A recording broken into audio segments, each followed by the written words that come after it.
시청자 여러분, 안녕하세요. 오늘도 사연을 함께 들어주셔서 감사합니다. 혹시 아직 저희 채널을 구독하지 않으신 분들이 계실까요? 그렇다면 영상 아래 구독 버튼을 한 번만 눌러주세요. 여러분의 구독과 좋아요는 이 채널이 계속 사연을 전할 수 있게 해주는 가장 큰 힘이 됩니다. 오늘 들려드릴 이야기는 은혜를 모르는 사람들에 관한 이야기입니다. 피 한 방울 섞이지 않았다는 이유로 30에 가까이 자신들을 키워준 사람을 끝까지 엄마로 인정하지 않았던 두 자매가 있었습니다. 그들은 자신들이 받은 밥상도, 자신들이 입고 자란 옷도, 아플 때 곁을 지켜준 손길도 모두 잊었습니다. 그리고 결국 암투병 중인 새어머니의 집을 뒤집어 엎고 아버지가 남기고 간 재산을 내놓으라며 손찌검까지 했습니다. 하지만 그날 이후 모든 것은 완전히 뒤집혔습니다. 새어머니는 평생 지켜온 건물을 사회에 기부하겠다고 선언했고 두 딸은 비명을 질렀으며 그 곁을 끝까지 지킨 사람은 피부치 딸들이 아니라 두 명의 사위였습니다. 저는 그중 한 사람입니다. 제가 오늘 이 사연을 보내는 이유는 누군가에게 가족이란 무엇인지, 은혜란 무엇인지, 그리고 사람답게 산다는 것이 무엇인지 묻고 싶기 때문입니다. 그럼 오늘의 사연 지금부터 시작하겠습니다. 저는 올해 46살이 된 강태민이라고 합니다. 제 인생은 특별할 것도 대단할 것도 없는 아주 평범한 길을 걸어왔습니다. 충청북도 제천 근처 작은 마을에서 태어났고 아버지는 읍사무소에서 오래 일하신 공무원이셨습니다. 어머니는 작은 과수원을 돌보며 집안 살림까지 책임지셨습니다. 저희 집은 부자는 아니었지만 밥 굶은 적 없고 남의 것 탐내지 말라는 말을 매일 들으며 자랐습니다. 아버지는 늘 말씀하셨습니다. 태민아, 세상에서 제일 부끄러운 사람이 어떤 사람인 줄 아냐? 받은 은혜를 모르는 사람이다. 그땐 그 말이 그저 교과서 같은 잔소리로만 들렸습니다. 하지만 저는 결혼을 하고 한 집안의 참담한 민낯을 보면서 아버지가 하신 그 말이 얼마나 무서운 말인지 뼈저리게 깨닫게 됐습니다. 저는 대학을 졸업하고 서울에 올라와 식품 유통회사에서 일했습니다. 그러다 거래처 행사장에서 전 아내 서유진을 만났습니다. 유진은 저와는 완전히 다른 사람이었습니다. 저는 조용하고 무뚝뚝한 편이었고 유진은 어디에 있어도 금방 사람들의 시선을 끌 만큼 밝고 활달했습니다. 말도 잘했고 웃음도 많았고 상대가 누구든 금방 편하게 만드는 재주가 있었습니다. 처음엔 그런 성격이 참 신기했습니다. 두 번째 만났을 때는 귀엽다고 느꼈고 세 번째 만났을 때는 이미 마음이 기울어 있었습니다. 저는 평생 그렇게 누군가를 보고만 있어도 즐거운 기분이 든 적이 없었습니다. 그래서 더 빠르게 빠져들었는지도 모릅니다. 연애는 순조로웠습니다. 유진은 제 부모님께도 살갑게 굴었습니다. 처음 인사드리러 간 날, 어머니 앞에서 두 손으로 쌈을 싸드리며 이렇게 말했습니다. 어머님, 제가 싸드리는 첫 쌈이에요. 이거 드시면 저 예쁘게 봐주셔야 해요. 평소 말수가 적던 어머니가 그날은 정말 많이 웃으셨습니다. 아버지도 며느리가 들어오니 집안에 봄이 온 것 같다고 하셨지요. 저는 그때까지만 해도 제가 정말 좋은 사람을 만났다고 믿었습니다. 결혼 이야기가 오가기 시작하면서 저는 유진의 집에도 자주 가게 됐습니다. 장인어른은 한동철이라는 분이셨습니다. 예전에는 폐자재와 고철을 모으는 작은 고물상을 시작하셨고 수십 년 동안 성실하게 일해 지금은 재활용 자재 업체와 작은 건물 하나를 갖고 계셨습니다. 처음 뵌 날 장인어른은 작업복 차림이셨습니다. 손에는 기름때가 묻어 있었고 얼굴은 햇볕에 그을려 있었지만 눈빛만큼은 참 따뜻한 분이셨습니다. 자네가 태민인가? 우리 유진이가 자네 얘기를 하도 해서 얼굴은 처음 보는데 이미 여러 번 본 사람 같네. 그렇게 웃으시던 장인어른은 저를 데리고 고물상 안을 한 바퀴 돌며 이것저것 설명해 주셨습니다. 어떤 할머니가 손수레에 폐지를 싣고 들어오자 장인어른은 폐지 무게를 재기도 전에 따뜻한 캔커피부터 꺼내드렸습니다. 날도 추운데 먼저 이거 좀 드세요. 천천히 하셔도 됩니다. 그 할머니가 고맙다고 고개를 숙이자 장인어른은 오히려 더 미안한 얼굴을 하셨습니다. 세상이 좀 더 넉넉하면 이런 일 안 하셔도 될 텐데 말입니다. 저는 그 모습을 보고 마음속으로 생각했습니다. 참 괜찮은 어른이구나. 장모님은 박명이라는 분이셨습니다. 말수는 많지 않았지만 온화했고 항상 조용히 웃는 분이었습니다. 그런데 이상한 점이 있었습니다. 유진은 제 부모님께는 그렇게 살갑게 굴면서 이상하게도 장모님 앞에서는 사람이 완전히 달라졌습니다. 어느 날 처가에서 밥을 먹고 있을 때였습니다. 장모님이 국을 뜨며 조심스럽게 물으셨습니다. 유진아, 간이 괜찮니? 싱거우면 엄마가 조금 더 맞춰줄게. 그 말이 끝나기도 전에 유진이 숟가락을 내려놓으며 차갑게 말했습니다. 됐어. 맛없어. 이걸 먹으라고 끓인 거야? 순간 밥상 위공기가 얼어붙었습니다. 저는 제가 잘못 들은 줄 알았습니다. 장모님은 당황한 듯 웃으시며 다시 말씀하셨습니다. 그래? 그럼 엄마가 다른 거라도 해줄게. 엄마 소리 하지 말라고 했잖아. 유진의 말은 칼처럼 날카로웠습니다. 장모님은 아무 말도 하지 못하고 고개를 숙였습니다. 저는 그 모습이 너무 불편했습니다. 처제 서혜림도 마찬가지였습니다. 처제가 처가에 올 때면 장모님이 뭐라도 챙겨주려고 했지만 혜림은 대답도 제대로 하지 않았습니다. 혜림아, 이거 네가 좋아하던 잡채인데 조금 싸갈래? 필요 없어요. 요즘 밥은 잘 먹고 다니니? 그런 거 물어보지 마세요. 그 정도였습니다. 저는 처음에는 딸들이 어머니에게 투정이 심한 줄 알았습니다. 하지만 시간이 갈수록 그건 투정이 아니라 노골적인 멸시라는 걸 알게 됐습니다. 결혼을 앞두고 어느 날 저는 유진에게 물었습니다. 당신 장모님께 왜 그렇게 말해? 아무리 가족이라도 말이 너무 심하잖아. 유진은 한참 저를 노려보다가 차갑게 대답했습니다. 그 사람은 내 엄마 아니야. 무슨 말이야? 우리 진짜 엄마 돌아가시고 3년 만에 아빠가 데려온 여자야. 내가 초등학교 5학년 때였어. 엄마 냄새도 집 안에 남아 있었는데 그 여자가 안방에 들어왔어. 우리 엄마 옷도 치우고 엄마 물건도 치우고 자기 자리를 만들었어. 그런 사람을 내가 어떻게 엄마라고 불러? 그제야 저는 두 자매에게 깊은 상처가 있다는 걸 알았습니다. 친어머니를 잃은 어린아이들에게 새어머니의 존재가 얼마나 큰 충격이었을지 저도 이해하려고 노력했습니다. 하지만 그렇다고 해도 장모님을 향한 두 사람의 태도가 정당화되는 건 아니었습니다. 제가 보기엔 장모님은 두 딸에게 정말 최선을 다하고 계셨습니다. 추운 날이면 유진에게 배숙을 해주려 했고 혜림이 취직 준비를 한다고 하면 도시락을 싸주려 했고 두 사람이 입맛 없다고 하면 새벽 시장까지 다녀오셨습니다. 하지만 돌아오는 건 늘 상처뿐이었습니다. 내가 이런 거 해달랬어? 누가 엄마 노릇하래? 아빠 앞에서 착한 척하지 마. 두 딸은 늘 그렇게 말했습니다. 장인어른은 그럴 때마다 몹시 괴로워하셨습니다.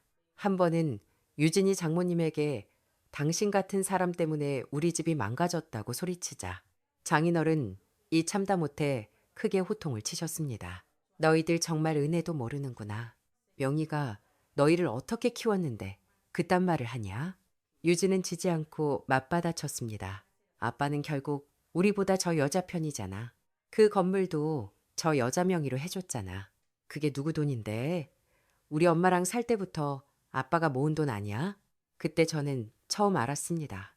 장인어른이 갖고 계시던 작은 상가 건물이 장모님 명의로 되어 있다는 사실을요. 그 건물은 장인어른 이 수십 년 동안 패자재를 모으고 새벽부터 밤까지 일해서 마련한 재산이었습니다. 그런데 장인어른은 그 건물을 장모님 앞으로 해두셨습니다. 그 이유를 그때는 잘 몰랐습니다. 그저 부부 사이가 좋아서 그런가 보다 했습니다. 하지만 훗날 알게 되었습니다. 장인어른은 이미 알고 계셨던 겁니다. 본인이 먼저 세상을 떠나면 두 딸이 장모님을 어떻게 대할지, 돈 앞에서 어떤 모습을 보일지, 그래서 장모님이 최소한 사람 대접을 받으며 살 수 있도록 마지막 안전장치를 남겨두신 것이었습니다. 결혼 후에도 장인어른은 저를 정말 아들처럼 대해주셨습니다. 제가 결혼하고 첫 월급을 받은 달이었습니다. 저는 양가 부모님 선물과 유진 선물, 처제 용돈까지 챙겼습니다. 그렇게 하고 나니 제 지갑엔 거의 돈이 남지 않았습니다. 그런데 며칠 뒤 장인어른이 저를 따로 부르셨습니다. 태민아, 잠깐 나 좀 보자. 저는 무슨 일인가 싶어 장인어른을 따라 근처 찻집으로 갔습니다. 장인어른은 말없이 봉투 하나를 제 앞에 밀어놓으셨습니다. 이게 뭡니까? 네가 첫 월급 탔다고 여기저기 선물하느라 네 용돈은 남았겠냐? 남자는 지갑에 몇 푼이라도 있어야 밖에서 기가 죽지 않는다. 이건 장인 마음이다. 저는 당황해서 손사래를 쳤습니다. 아닙니다. 제가 어떻게 이걸 받습니까? 받아두어. 유진이한테는 말하지 말고 우리 둘만 아는 비상금이라고 생각해. 그 봉투 안에는 50만 원이 들어 있었습니다. 큰 돈이라면 큰 돈이고 아니라고 하면 아닐 수도 있지만 그 돈에는 장인어른의 마음이 담겨 있었습니다. 저는 그 돈을 오래 쓰지 못했습니다. 힘들 때마다 지갑 깊은 곳에서 봉투를 꺼내보고 다시 넣었습니다. 제가 회사 일로 지쳐 있었을 때도 장인어른은 저를 먼저 알아보셨습니다. 어느 주말 처가에 갔을 때 제 차가 흙먼지로 엉망이었습니다. 저는 피곤해서 차를 세우고 바로 잠들어 버렸습니다. 다음 날 아침 마당에 나가보니 제 차가 새 차처럼 반짝이고 있었습니다. 아버님, 이걸 직접 닦으셨어요? 장인어른은 웃으며 말씀하셨습니다. 자네가 번듯한 차를 타고 다녀야 밖에서도 대접받지. 내가 새벽에 잠이 안 와서 좀 닦아봤네. 저는 그날도 말문이 막혔습니다. 또 한 번은 전셋집 보증금을 올려달라는 집주인의 통보를 받고 난감했던 적이 있습니다. 그때 유진은 첫 아이를 임신 중이었고 저희 형편은 빠듯했습니다. 그 이야기를 어떻게 아셨는지 장인어른은 저를 불러 3천만 원을 내놓으셨습니다. 그냥 주는 돈 아니네. 형편 나아지면 천천히 갚아. 가족이 어려울 때 가만히 있는 게 더 이상하지 않나? 저는 결국 그 돈을 빌렸고 몇 년 뒤 전부 갚았습니다. 하지만 저는 그때 받은 돈보다 그 말이 더 오래 남았습니다. 가족이라는 건 꼭 피로만 이어지는 게 아니라는 말. 장인어른은 그걸 몸으로 보여주신 분이었습니다. 반면 유진과 혜림은 점점 더 노골적으로 장모님을 공격했습니다. 두 사람의 불만은 결국 돈이었습니다. 아빠 건물이 왜 그 여자 명의야? 우리 친엄마가 있었으면 그 건물은 당연히 우리 거였어. 저 여자가 아빠를 홀려서 다 자기 앞으로 해놓은 거야. 유진은 그렇게 말했습니다. 저는 조심스럽게 말했습니다. 그 건물은 장인어른 이장모님하고 결혼한 뒤에도 계속 같이 일하면서 지킨 재산이잖아. 그리고 장모님도 아버님 뒷바라지 정말 많이 하셨잖아. 유진은 차갑게 웃었습니다. 당신도 결국 그 여자 편이네. 처제 혜림의 남편인 이도현도 저와 비슷한 생각을 하고 있었습니다. 도현은 조용한 성격이었지만 심지가 고든 사람이었습니다. 그 역시 장모님께 매우 잘했습니다. 언젠가 처가 밥상에서 혜림이 장모님이 만든 반찬을 보고 이딴 걸 누가 먹냐고 하자 도현이 일부러 더 크게 말했습니다. 장모님, 저는 정말 맛있습니다. 이걸 조금 싸주시면 안 될까요? 집에 가서도 먹고 싶습니다. 장모님은 그 말을 듣고 겨우 웃으셨습니다. 저는 그런 도현이 고마웠습니다. 우리 두 사위는 서로 많은 말을 나누지 않아도 알았습니다.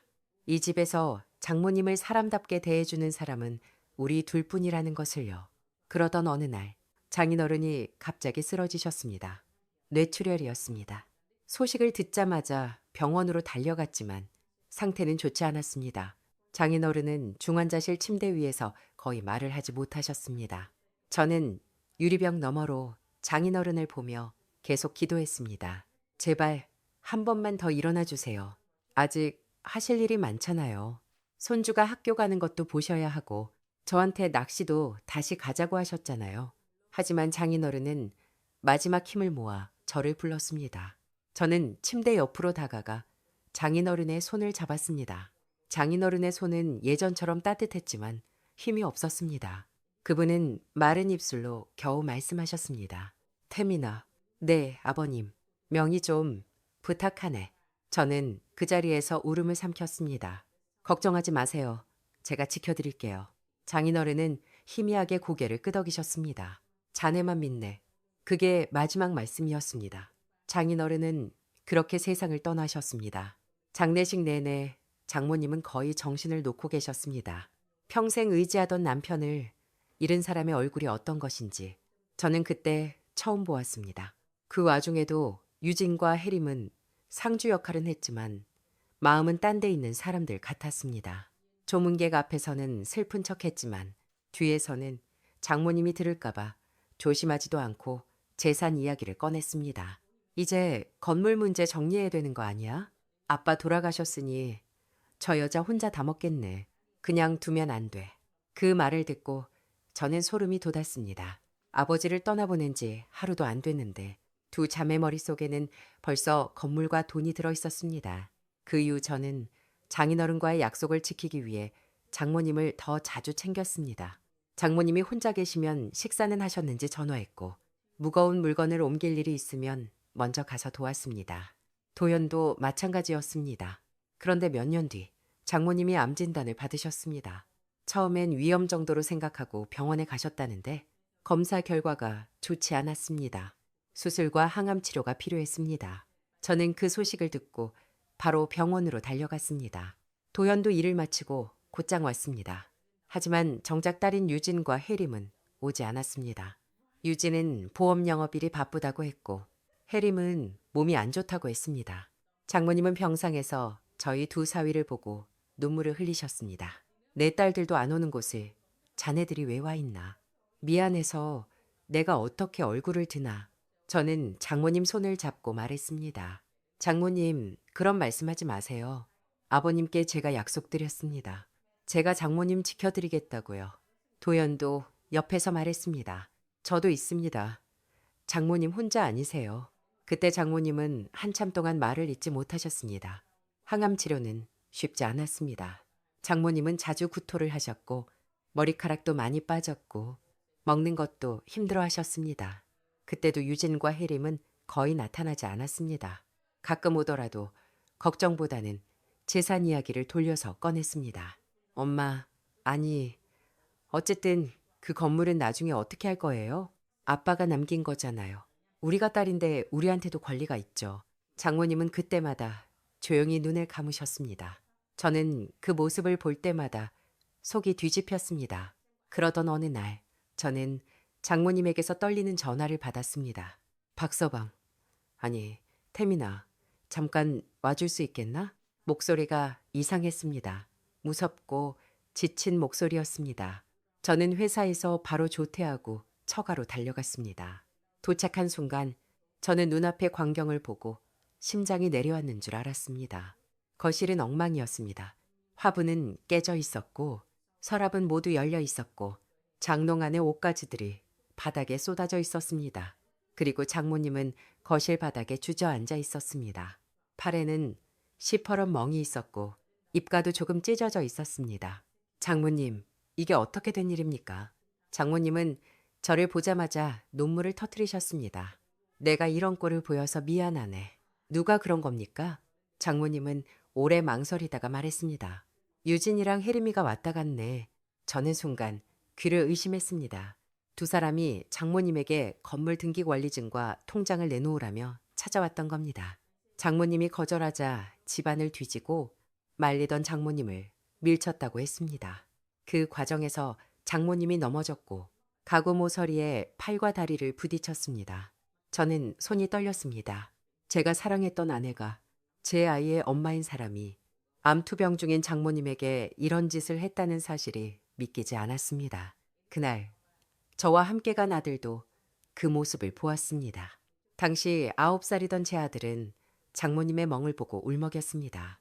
할머니, 누가 그랬어요? 많이 아파요? 장모님은 손주 앞에서 끝내 울음을 참지 못했습니다. 저는 그날 장모님을 병원으로 모시고 갔고 진단서도 받아두었습니다. 하지만 장모님은 끝까지 고소는 하지 않겠다고 하셨습니다. 그래도 내 딸들이네. 내가 어디까지 해야겠나. 저는 그 말이 너무 슬펐습니다. 자식은 어머니를 사람으로 보지 않는데 어머니는 끝까지 자식을 자식으로 보고 있었습니다. 그 무렵 제 결혼 생활도 이미 무너지고 있었습니다. 유진은 보험 설계사 일을 시작한 뒤 완전히 변했습니다. 영업을 핑계로 밤늦게 들어왔고 술자리가 잦아졌고 아이 숙제나 학교 문제는 거의 제 몫이 되었습니다. 당신 또 술 마셨어? 영업이야. 당신은 이런 세계 몰라. 영업이 매일 새벽 2시까지 해야 되는 거야? 돈 벌어오면 고맙다고나 해. 그 말에 저는 입을 다물었습니다. 처제 해림의 남편 도연도 비슷한 일을 겪고 있었습니다. 해림은 술을 마시면 도연에게 손찌검을 했다고 했습니다. 남자인 도연은 어디 가서 말도 못하고 혼자 참고 있었습니다. 어느 밤 저와 도연은 작은 포장마차에서 소주를 마셨습니다. 도연은 한참 잠만 바라보다가 어렵게 말했습니다. 형님, 저도 이제 너무 힘듭니다. 그래도 장모님 생각해서 참고 있었는데 사람이 사람을 이렇게 대하면 안 되는 거잖아요. 저는 도연의 어깨를 두드렸습니다. 나도 마찬가지야. 그래도 장인어른께 약속했으니까 버텼다. 그분이 장모님 부탁한다고 하셨잖아. 우리는 그날 말없이 술을 마셨습니다. 두 남자는 피 한 방울 섞이지 않은 장모님 때문에 각자의 결혼을 붙들고 있었습니다. 시간이 흘러 장모님의 칠순이 다가왔습니다. 저와 도연은 작은 잔치라도 해드리려고 했습니다. 좋은 식당을 예약하고 가까운 친지들도 부를까 생각했습니다. 그런데 장모님이 먼저 연락을 하셨습니다. 이번 칠순은 아무것도 하지 말게. 장모님, 그래도 칠순인데 저희가 그냥 넘어갈 수는 없습니다. 아니야, 이번엔 딸들하고만 이야기할 게 있네. 자네들은 오지 말게. 목소리가 너무 차가웠습니다. 평소에 장모님답지 않았습니다. 저는 전화를 끊고 바로 도연에게 연락했습니다. 도연도 똑같은 전화를 받았다고 했습니다. 우리는 불안했습니다. 결국 칠순 당일 장모님이 오지 말라고 하셨음에도 처가로 갔습니다. 현관 앞에 도착했을 때 안에서는 고함 소리가 들렸습니다. 당신이 뭔데 우리 아빠 재산을 기부해. 우리가 딸인데 한 푼도 안 준다고? 미쳤어? 진짜 노망났어? 저와 도연은 얼굴을 마주보고 곧장 문을 열고 들어갔습니다. 집안은 또다시 난장판이었습니다. 유진은 울분의 차 소리를 지르고 있었고 해림은 바닥을 치며 악을 쓰고 있었습니다. 장모님은 거실 한가운데 앉아 얼굴이 하얗게 질려 있었습니다. 바닥에는 서류 몇 장이 흩어져 있었습니다. 저는 그중 한 장을 집어들었습니다. 유언장이었습니다. 장모님은 이미 변호사와 공증까지 마친 상태였습니다. 내용은 충격적이었습니다. 자신이 소유한 상가 건물과 대부분의 재산은 복지재단과 지역장학재단에 기부한다. 두 딸에게는 최소한의 법적 몫을 제외하고 아무것도 남기지 않는다. 다만 손주들의 교육과 생활을 위해 별도 신탁을 마련한다. 저는 그 자리에서 말문이 막혔습니다. 유진은 제 손에 든 서류를 빼앗으려 했습니다. 당신도 봤지? 이 여자가 우리 아빠 재산을 다 남한테 주겠대. 당신이 남편이면 말려야지. 왜 멍하니 있어? 저는 천천히 유진을 바라보았습니다. 당신은 아직도 그게 아버님 재산이라고만 생각해? 장모님이 30년 가까이 이 집에서 무슨 대접을 받았는지 봤잖아. 그런데도 돈 생각밖에 안 나? 유진의 얼굴이 일그러졌습니다. 당신도 결국 저 여자 편이네. 그때 장모님이 조용히 입을 여셨습니다. 유진아, 혜림아, 내가 너희를 낳진 않았지만 너희를 내 딸이라고 생각하지 않은 적은 단 하루도 없었다. 너희가 아플 때 밤새 간호했고 학교 갈 때 도시락을 쌌고 시험 보는 날 새벽에 일어나 죽을 끓였다. 너희가 결혼할 때도 친딸 보내는 마음으로 울었다. 장모님의 목소리는 떨렸지만 단호했습니다. 그런데 너희는 나를 한 번도 엄마로 보지 않았구나. 돈이 있어야만 나를 엄마라고 부르는구나. 그렇다면 그 돈은 없는 게 낫다. 이 돈 때문에 너희가 사람이 아니게 된다면 차라리 다 없애는 게 맞다. 그 말에 해림이 무릎을 꿇었습니다. 방금 전까지 야라고 소리치던 사람이 갑자기 울며 매달렸습니다. 엄마, 우리가 잘못했어. 진짜 잘못했어. 그러니까 기부만은 하지 마. 우리 이제 효도할게. 그 모습은 너무 가식적이어서 소름이 돋았습니다. 장모님도 그걸 느끼셨는지 조용히 대답했습니다. 내가 이렇게 해야 너희 입에서 엄마라는 말이 나오는구나. 해림은 그 자리에서 울음을 멈췄습니다. 유진은 다시 악을 썼습니다. 그게 당신 마음대로 될 것 같아? 우리가 가만히 있을 것 같아? 저와 도연은 더 이상 두 여자를 장모님 곁에 둘 수 없었습니다. 우리는 두 사람을 겨우 밖으로 끌어냈습니다. 유진은 제 팔을 핥히며 소리쳤습니다. 놔. 오늘 끝장을 볼 거야. 저는 처음으로 차갑게 말했습니다. 이미 끝났어. 그날 이후 장모님은 정말로 사라지셨습니다. 집과 건물 문제를 법적으로 정리한 뒤 아무도 모르는 시골 마을로 내려가셨습니다. 어디 계시는지 저와 도현에게도 정확히 알려주지 않으셨습니다. 가끔 손주 목소리만 들려주게 그거면 충분하네. 그 말만 남기셨습니다. 몇 달 뒤 장모님이 상가 건물을 지역 장학재단과 복지기관에 기부했다는 소식이 전해졌습니다. 유진과 혜림은 난리가 났습니다. 당신이 막았어야지. 도현 씨랑 당신이 뒤에서 바람 넣은 거 아니야? 아빠가 평생 모은 돈을 왜 남한테 줘? 저는 더 이상 설명할 힘도 없었습니다. 그 후 장모님은 남아있던 집과 예금 일부를 정리해 손주들을 위한 신탁을 만들고 저와 도연에게도 작지 않은 금액을 따로 보내셨습니다. 처음엔 받을 수 없다고 했지만 장모님은 단호했습니다. 자네들이 딸들보다 나를 더 가족처럼 지켜줬네. 이건 내 감사의 표시야. 부담 갖지 말고 아이들 위해 쓰게. 저는 그 돈을 받고 울었습니다. 하지만 유진은 돈봉투를 보자마자 제게 집어던졌습니다. 겨우 이 푼돈 받자고 건물을 기부하게 놔뒀어? 그 순간 제 안에서 마지막 남은 정이 완전히 끊어졌습니다. 저는 조용히 말했습니다. 우리 이혼하자. 유진은 처음엔 코웃음을 쳤습니다. 당신이 나 없이 살 수 있을 것 같아?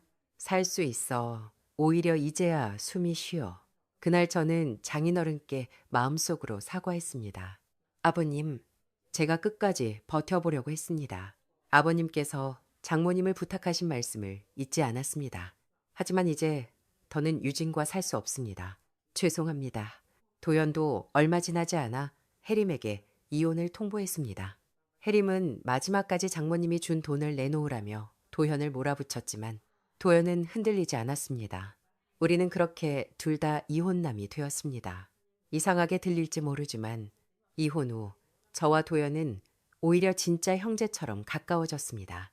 피 한 방울 섞이지 않은 두 남자가 피 한 방울 섞이지 않은 장모님을 함께 지키며 가족이 된 셈입니다. 장모님은 지금 작은 바닷가 마을에서 지내고 계십니다. 암 치료도 꾸준히 받고 계시고 다행히 상태도 많이 좋아지셨습니다. 저와 도연은 한 달에 한두 번씩 아이들을 데리고 장모님을 찾아갑니다. 할머니, 아이들이 뛰어가 안기면 장모님은 세상에서 가장 행복한 얼굴로 아이들을 품에 안으십니다. 우리 강아지들 왔어? 얼마나 컸나 보자. 장모님은 늘 손주들에게 용돈을 쥐어주십니다. 그리고 저와 도연에게는 꼭 밥을 먹이고 보내야 마음이 놓인다고 하십니다. 자네들 살 빠진 것 같아. 밥은 잘 먹고 다니나?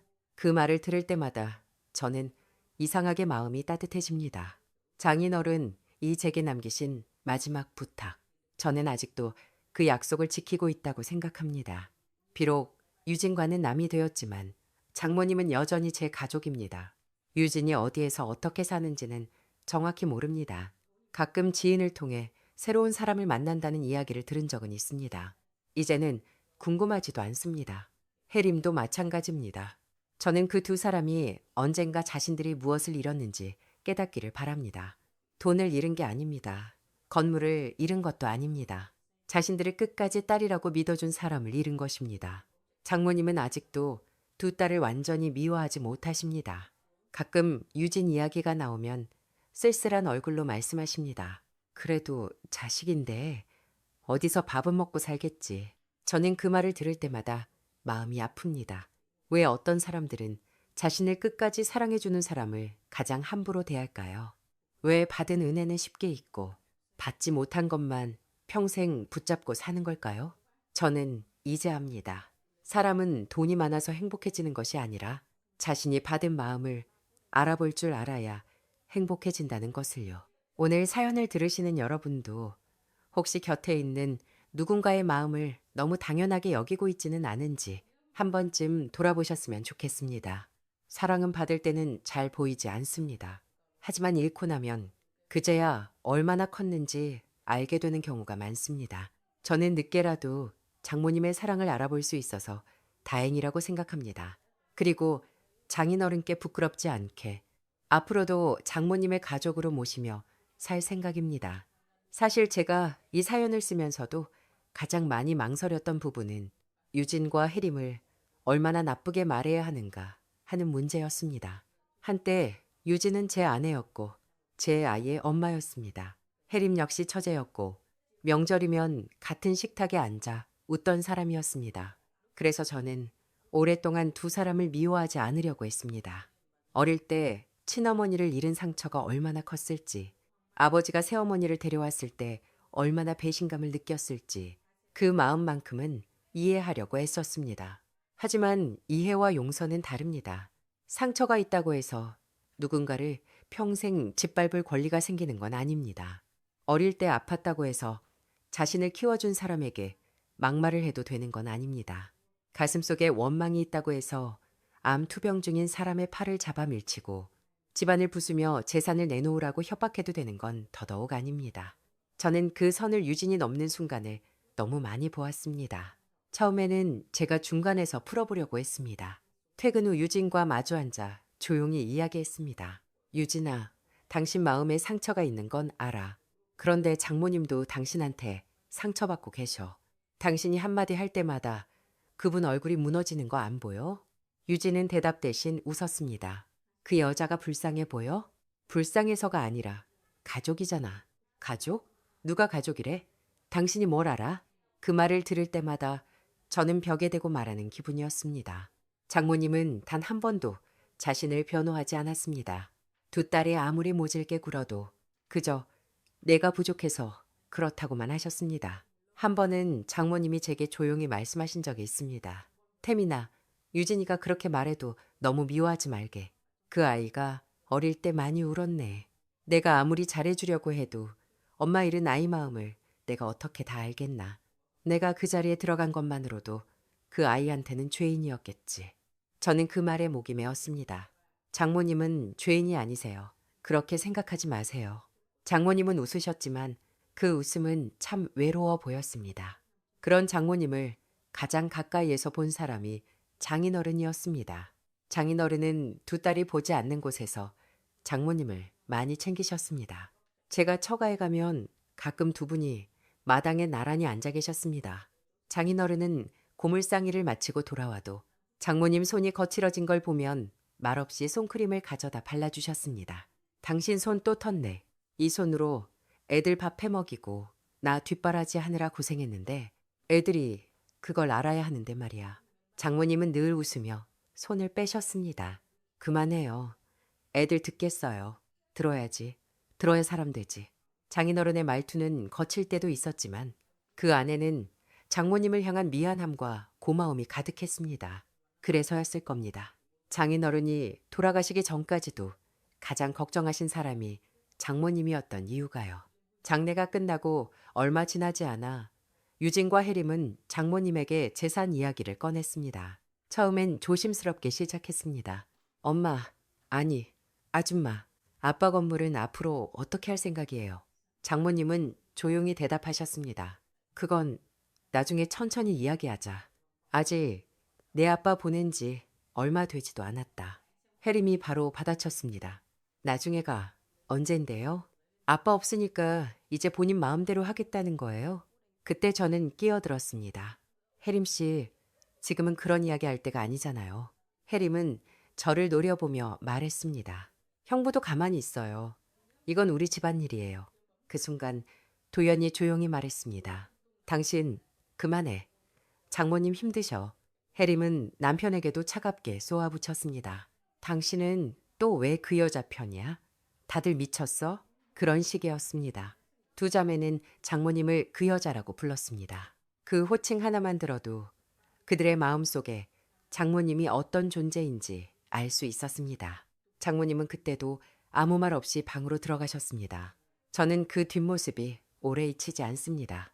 작고 마른 어깨, 검은 상복을 입은 등 남편을 잃고도 딸들에게 위로받지 못하는 사람의 걸음. 그때 저는 장인어른의 마지막 부탁을 다시 떠올렸습니다. 우리 집사람 좀 부탁하네. 그 말은 제게 유언이었고 빚이었고 양심이었습니다. 하지만 시간이 지나면서 유진은 더 거칠어졌습니다. 보험 일을 시작한 뒤에는 돈에 더 민감해졌습니다. 실적이 좋은 달에는 제 앞에서 은근히 우월감을 드러냈습니다. 당신 월급만으로는 우리 이렇게 못 살아. 내가 벌어오니까 이 정도 유지하는 거야. 실적이 안 좋은 달에는 집안 분위기가 지옥 같았습니다. 이번 달 계약이 다 깨졌어. 다들 말만 하고 가입은 안 해. 진짜 사람들 짜증나. 그 스트레스는 늘 저와 아이에게 돌아왔습니다. 아이에게 숙제를 봐주다가도 갑자기 소리를 질렀고 저녁밥이 마음에 안 든다고 숟가락을 놓고 나가버렸습니다. 처음에 저는 유진이 힘들어서 그런 줄 알았습니다. 그래서 설거지를 더 하고 아이 등하교를 더 맡고 주말에는 아이의 집안일을 도맡았습니다. 하지만 사람은 받는 것이 당연해지면 더 감사하지 않는 경우가 있습니다. 유진은 제 배려를 당연하게 여겼고 오히려 제가 조금이라도 불만을 말하면 이렇게 말했습니다. 당신은 남자가 왜 그렇게 속이 좁아? 나도 돈 벌잖아. 내가 밖에서 얼마나 고생하는지 알아. 저는 점점 말수가 줄었습니다. 그런 어느 날 도연에게서 전화가 왔습니다. 목소리가 심상치 않았습니다. 형님, 혹시 시간 되세요? 우리는 집 근처 공원에서 만났습니다. 도현의 얼굴 한쪽이 붉게 부어 있었습니다. 그 얼굴 왜 그래? 도현은 한참 고개를 숙이다가 말했습니다. 혜림이가 술 마시고 컵을 던졌습니다. 피하긴 했는데 맞았습니다. 저는 너무 놀라 말을 잃었습니다. 왜 나한테 이제 말해? 창피해서요. 남자가 아내에게 맞는다고 하면 사람들이 웃을 것 같아서요. 도연은 그날 처음으로 속마음을 털어놓았습니다. 혜림은 화가 나면 손이 먼저 나갔고 술을 마시면 더 심해졌다고 했습니다.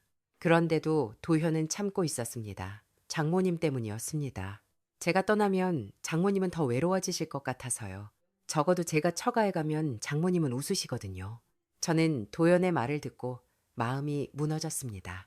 우리 둘은 왜 이렇게까지 버티고 있을까? 우리가 지키려는 건 무엇일까? 아내도 아니고 처제도 아니고 결국 장인어른과 장모님의 마음이었습니다. 그런데도 유진과 혜림은 점점 돈 이야기에 집착했습니다. 장모님이 암 수술을 받고 퇴원한 지 얼마 되지 않았을 때 유진은 저에게 이런 말을 했습니다. 그 사람 오래 못 살 수도 있잖아. 저는 순간 귀를 의심했습니다. 지금 무슨 말을 하는 거야? 아니, 현실적으로 그렇다는 거지. 암이잖아.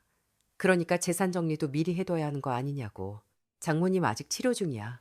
그런 말을 어떻게 해? 유진은 짜증스럽게 한숨을 쉬었습니다. 당신은 너무 감정적이야. 세상은 현실이야.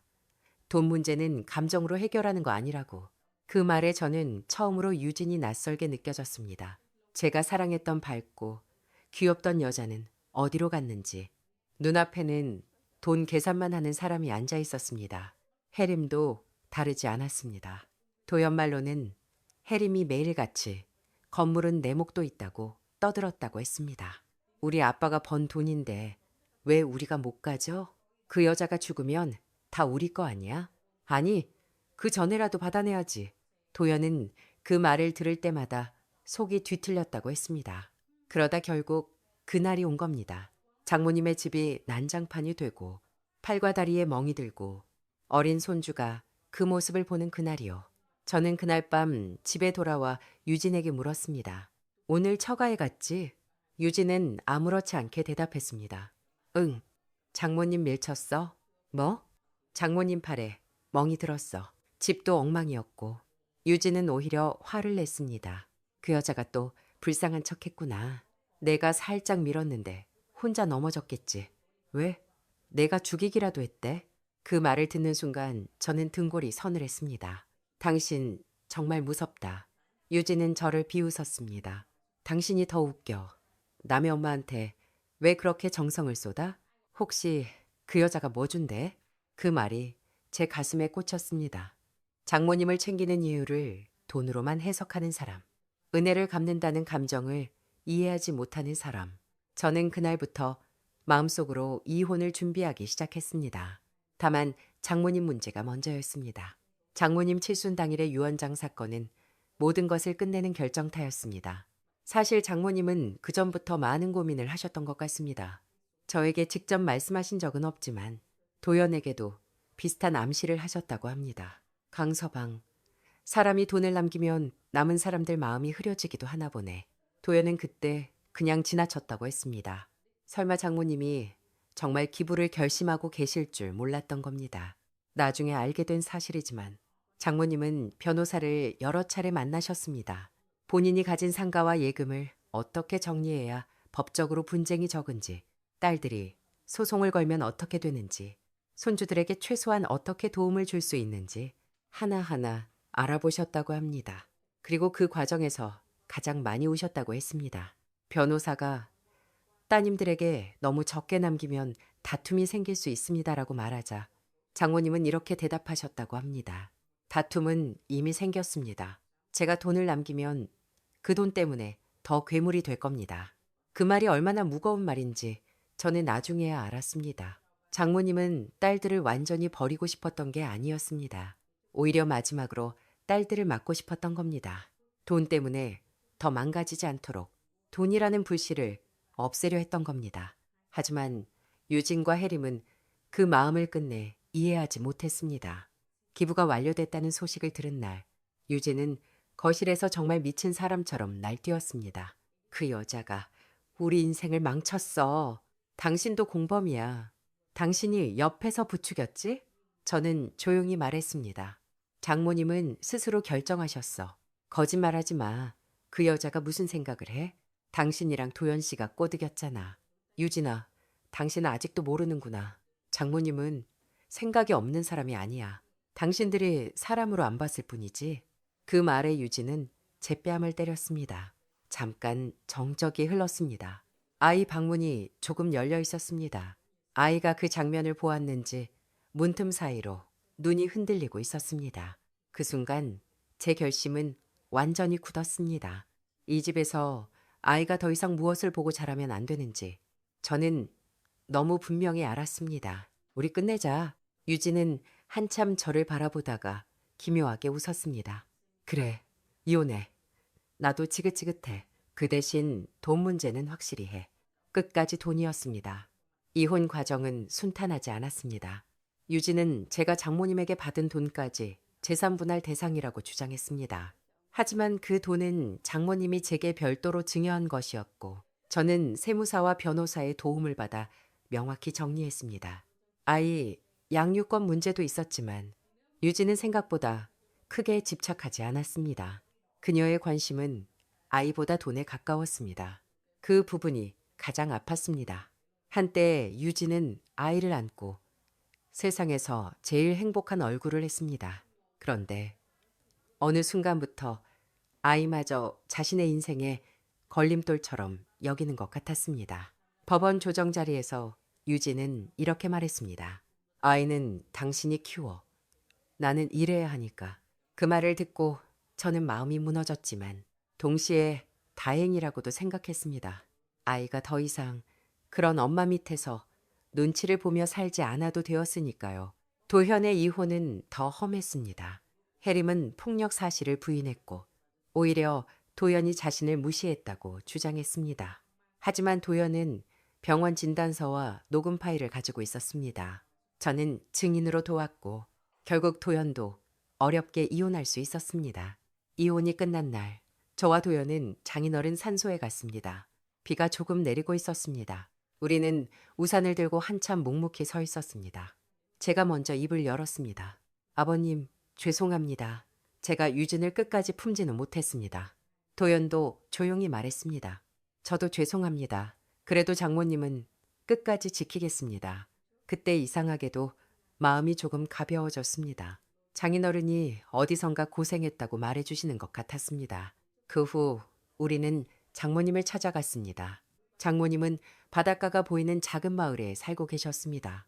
마당에는 작은 화분 몇 개가 있었고 방 안은 단출했습니다.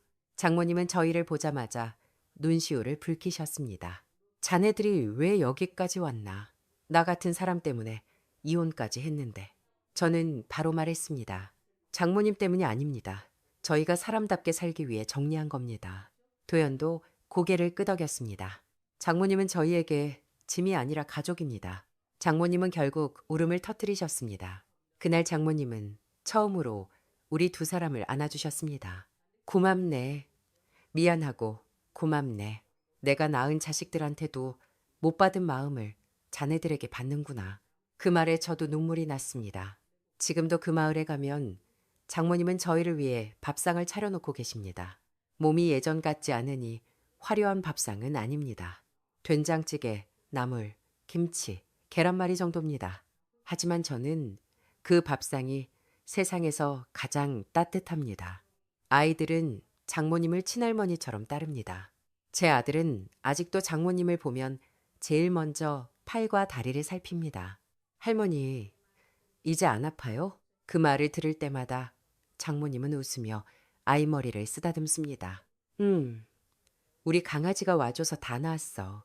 장모님이 그렇게 웃는 모습을 보면 제가 지켜야 할 것이 무엇인지 다시 알게 됩니다. 가족은 피로만 이루어지는 게 아닙니다. 함께 아파하고 함께 버티고 받은 마음을 잊지 않는 사람들이 가족입니다. 저는 그걸 장인어른과 장모님에게 배웠습니다. 돈은 결국 사람을 시험합니다. 어떤 사람은 돈 앞에서 본색을 드러내고 어떤 사람은 돈이 없어도 끝까지 사람을 지킵니다. 유진과 해림은 돈 앞에서 부모를 잃었습니다. 하지만 저는 그 과정에서 진짜 가족을 얻었습니다. 이 사연을 들으시는 분들 중에도 혹시 세부모와의 관계 때문에 오래된 상처를 안고 계신 분들이 있을지 모르겠습니다. 그 상처를 가볍게 여기라는 말은 아닙니다. 어릴 때 받은 상처는 평생 갑니다. 하지만 상처를 이유로 누군가에게 평생 칼을 겨누는 삶은 결국 자기 자신도 망가뜨립니다. 저는 유진이 언젠가 이 사실을 깨달았으면 합니다. 장모님이 자신들을 버린 것이 아니라 자신들이 먼저 장모님을 버렸다는 것을요. 그리고 장모님이 남긴 가장 큰 유산은 건물이 아니라 그럼에도 불구하고 끝까지 딸들을 미워하지 못한 마음이었다는 것을요. 오늘 준비한 사연은 여기까지입니다.